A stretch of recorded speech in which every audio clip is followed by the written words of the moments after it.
All right, take a look at the battery-powered mini grinder kit. Okay. So it looks like it does come with a handful of accessories. So we got some burrs on here so they can actually grind in and like etch material. Got a sanding disc holder, so that's going to work with these little sanding discs. So you just push that on, and if you tighten up that screw, it's going to expand the rubber and make sure that this holds on nice and tight. Got a little wrench so we can make sure we tighten up that chuck. We got our cutting disc holder. It's got a flat head on it, so I'm just going to use the back of this wrench to loosen that up. Got a nice long screw, and then got those two pads, so we're going to sandwich that cutting disc between them to make sure that we don't damage it. So I'll pull one of those off, thread on this cutting disc, put that other rubber washer on, and spin it back down. We can tighten it up a little bit. We don't want to over tighten it because we don't want to crack that disc, but it's also going to be tightening as it spins, so you don't really have to worry about that too much. Just enough to where it's not going to be spinning off. We actually got a diamond cutting wheel in there too. That's cool.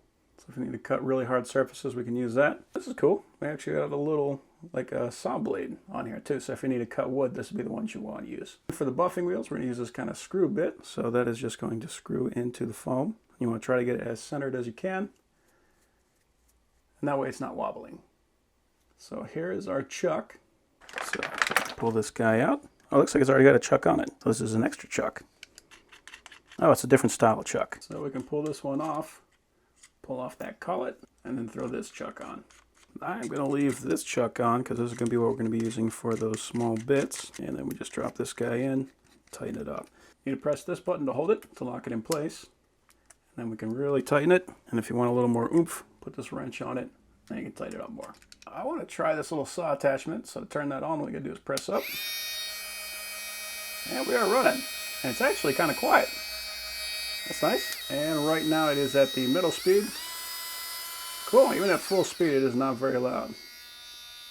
Neat. And the reason I want to use the saw attachment because I think this is going to work actually very well for plastics.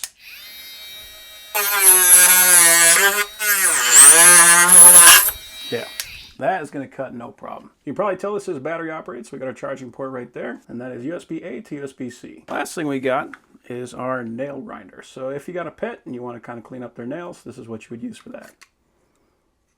To use that nail grinder, we're going to take this off, put our collet back on, and we're going to use a sanding wheel. While we got it here, we can tighten that screw down to make sure that that wheel doesn't spin around. Now we can put this on, and we can drop on our guard. Whatever size nail, just put that in front of that wheel. And you can cleanly smooth that down. So pretty cool. A lot of features for one little grinder. So yeah, overall, that is a very cool kit.